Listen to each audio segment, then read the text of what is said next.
Hello, welcome back to Vibrant Midlife, the channel dedicated to energizing your middle years. I'm David, great to see you all. And I'm your health mate, Emily. So in our last few episodes, we've covered everything from warm-ups and cool-downs to injury prevention and proper running form. We have, and thanks to you, Emily, I'm starting to look like a real runner. But there's something strange going on. I've corrected my posture, I'm doing my warm-ups religiously, but why do I get completely out of breath after just 2 minutes? My legs feel fine, but my heart feels like it's going to explode, so I have to stop. Am I the only one this happens to? No, David, you just hit on the single biggest barrier almost every beginner runner faces. It's the main culprit that makes people think, I guess I'm not fit enough, or my lung capacity must be terrible, and then they quit. But this is very likely not a fitness problem at all. It's not a fitness problem. Then what on earth is the issue? It's a breathing technique problem. We've been breathing our entire lives, but surprisingly, most of us have never learned how to breathe efficiently during exercise.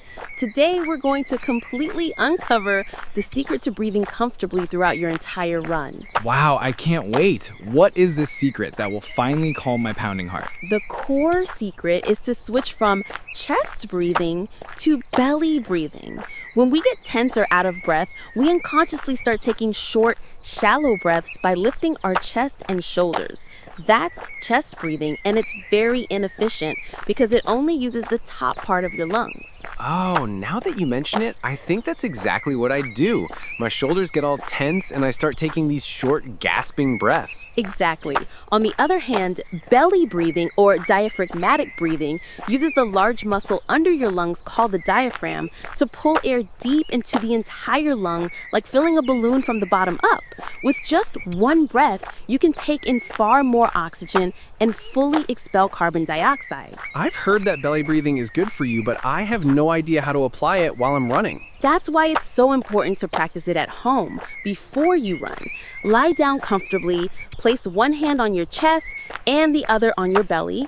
Then, as you slowly inhale through your nose, try to keep the hand on your chest still while feeling the hand on your belly rise. When you exhale, your belly should fall. That's the basic principle of belly breathing. I see, so it's about letting my body memorize the feeling first. So when I'm actually running, how should I breathe? Through my nose only or my mouth? That's an excellent question. The idea that you should only breathe through your nose is one of the biggest myths in running. Running requires a lot of oxygen, and your nose alone often can't supply enough.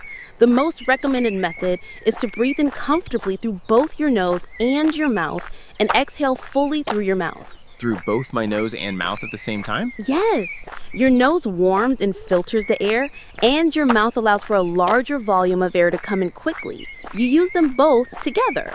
And what's even more important is the exhale. Instead of short little gasps, focus on a long, full exhale like a whoosh to completely empty your lungs of carbon dioxide. When you do that, your body will naturally take a deeper, more satisfying inhale. Focus on the exhale. That's a new concept for me. Is there a rhythm to it? Of course. It's called rhythmic breathing, and it's about syncing your breath to your steps. The easiest pattern for beginners is a 2-2 rhythm. Inhale for 2 steps and exhale for 2 steps. So left, right, inhale, left, right, exhale. Syncing my breath to my steps? That sounds a little complicated to think about while running. It feels awkward at first, but it becomes automatic after a few conscious efforts. The biggest benefit of rhythmic breathing is that it calms your body and can turn your run into a kind of moving meditation. It also helps prevent side stitches by distributing the impact of your footfalls evenly with your diaphragm's movement. Wow, so side stitches are related to breathing too? That's fascinating. They are, but there is one principle that is more important than all of these techniques combined.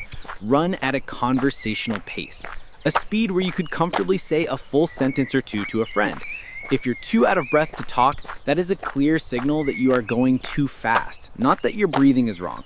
You have to have the courage to slow down. I get it. So in the end, comfortable breathing comes from having a sensible pace. That's exactly it. Let's recap what we learned today. First, practice belly breathing at home while lying down.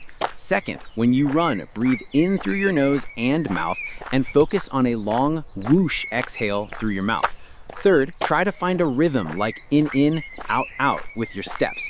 And finally, find a pace where you can do all of this comfortably. That's all you need to remember. Wow, I feel like a huge weight has been lifted. If I can master this breathing, I feel confident I can finally run longer without stopping. Are we finally taking on a real challenge next time?